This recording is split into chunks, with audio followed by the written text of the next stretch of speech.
Hi, it's Pastor Trish from Messiah, and it is Monday, June 13th.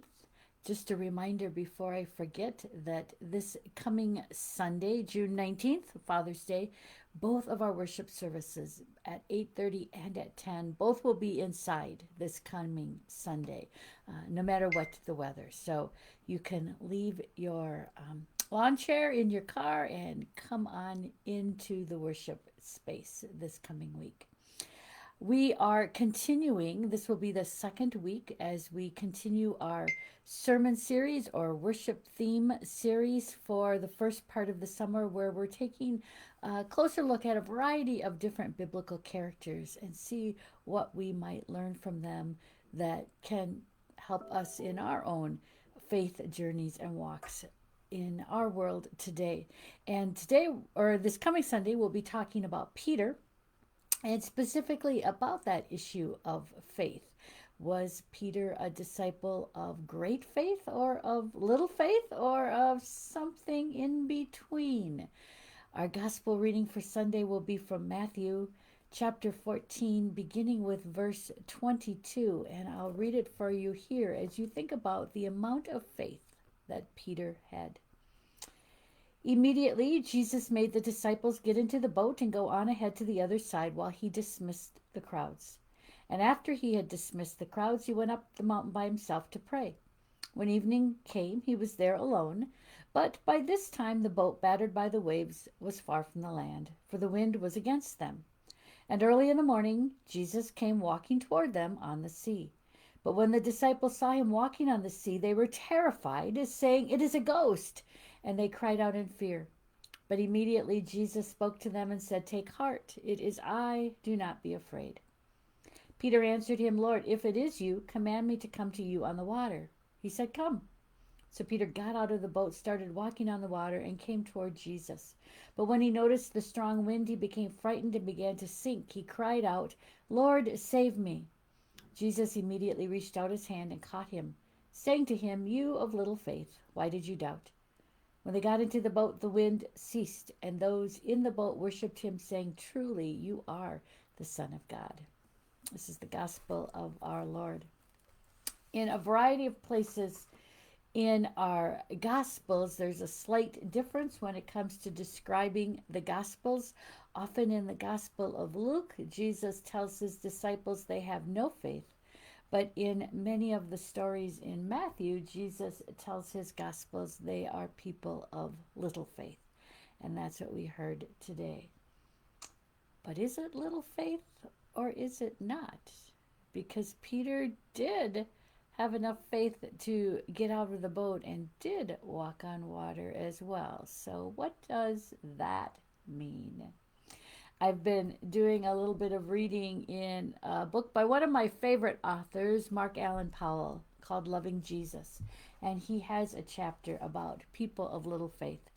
And Powell says that when you think about it, most of us are probably people of little faith. We don't seem to have enough faith to move those mountains that is sometimes talked about, but we have some faith, and our faith tends to wax and wane, perhaps.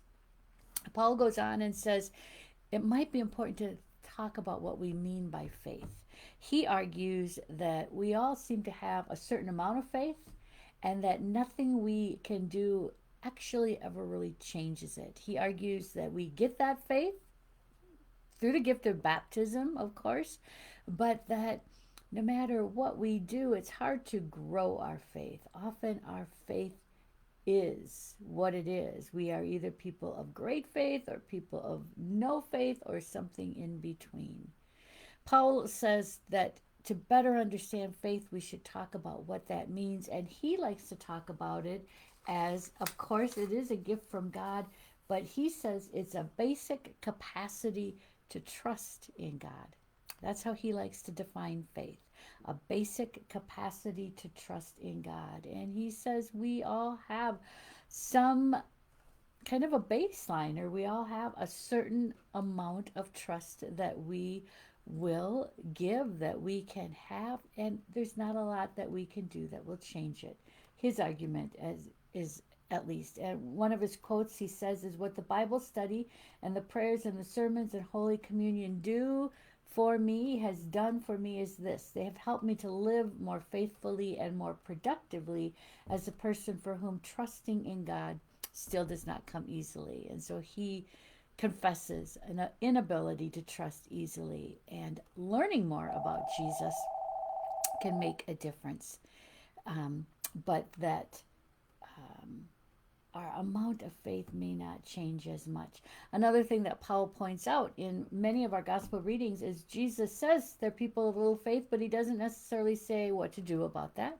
However, again, he does encourage us to learn more about him, to draw closer to him, to spend more time with him, to become better acquainted with him. And that may or may not lead to an increase in faith. The final thing that Mark Allen Powell talked about in this book that I appreciated is this idea that there are just some people for whom trusting in God comes very, very easily. You might be one of them, or you likely know someone who you would say their faith is very great, that they just have a trust in God that perhaps you admire or might even be envious of sometime.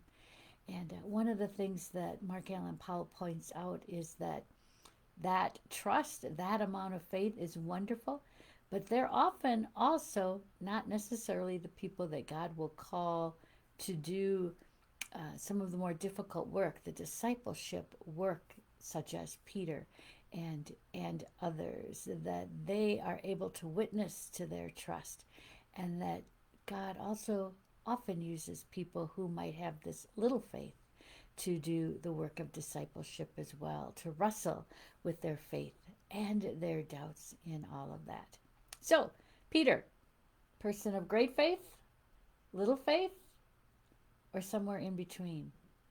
No one answer. I invite you to consider that for yourself. And in the context of that, I invite you to think for yourself as well. How much trust do you have in God? Does that come easily to you or not? And then what does that mean for your relationship with God? I hope you have a great day and stay cool this week. And I look forward to seeing you on Sunday.